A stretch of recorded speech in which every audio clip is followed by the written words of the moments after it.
ख़बर शामिल कंदासीं जरवार मां त जमियतुल तलबा इस्लाम यूनिट जो बुनियाद विधो वियो आहे। JUI जरवार जो अॻवान हज़रत मौलाना गुलाम यासीन गबोल ऐं मौलाना फज़ुल रहमान गबोल ऑफिस जी इफ्तिताह कयो आहे, जंहिंमें नौजवान वॾे अंग में शिरकत कई। हुन मौक़े ते सदर अदील अहमद लुंड, ज़ुल्करनैन गबोल, अख्तियार अहमद गबोल ऐं नासिर लुंड ॿियनि मीडिया सां ॻाल्हाईंदे चयो त असीं जरवार जे शागिर्दनि खे हिक ई प्लेटफॉर्म ते जमा करण ते कोशिश करे रहिया आहियूं ऐं जरवार जे नौजवाननि खे घुर्जे त फ़र्क़ ख़त्म करे असांजो साथ ॾियनि त जीअं असीं जरवार जे मसइलनि खे उजागर करे पंहिंजा हक़ वठी सघूं। आख़िर में अपील कंदे चयो वियो त असीं जल्द जरवार जे मसइलनि लाइ तहरीक हलाईंदासीं। जरवार वासी असांजो भरपूर नमूने सां साथ निभाइनि। ख़बर शामिल कंदासीं मटियारी मां त शिया उलमा काउंसिल पाकिस्तान तालका मटियारी जे तालका काउंसिल जो तारीफ़ी इजलास ऐं हलफ बिरादरी तक़रीब ज़ेर सदारत तालका सदर जवार तालिब हुसैन मुंतज़री जी सदारत हेठि मस्जिद इमाम ज़ैनुल आबिदीन मटियारीअ में थी गुज़रियो। इजलास में ख़ुसूसी शिरकत शिया उलमा काउंसिल जे बुज़ुर्ग अॻवान अलामा मौला बख्श हालाई, सूबाई नायब सदर सिंध कुर्बान अली हैदरी,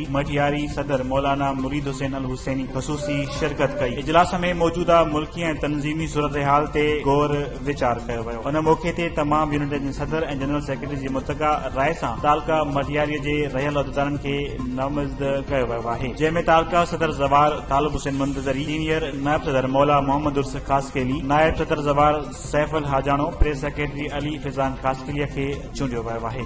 हुन मौक़े ते हिननि अॻवान अलामा मौला बख्श हालाई, मुरीद अली हुसैनी इजलास खे ख़िताब कंदे चयो त अज़ादारी इमाम हुसैन अलैहिस्सलाम करण असांजो आइनी ऐं कानूनी हक़ आहे। जीअं त मुहर्रमुल हराम अचण वारो आहे, उन लाइ असां सिंध हुकूमत ऐं ज़िले इंतज़ामिया खे अपील कयूं था त मुहर्रमुल हराम में मजलिसुल अज़ान मातमी जुलूसनि जे रूटनि ते साफ़ सुथराई ऐं स्ट्रीट लाइट, लोड शेडिंग ऐं सिक्योरिटी सख़्त कई वञे ऐं शिरपसंदनि ते कड़ी खां कड़ी निगाह रखी वञे।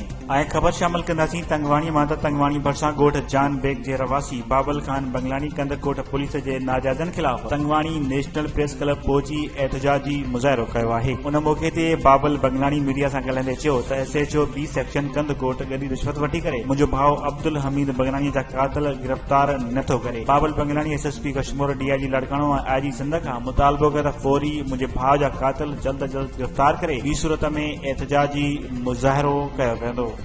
वधीक ख़बरुनि ऐं न्यूज़ अपडेट्स लाइ ॾिसंदा रहो फास्ट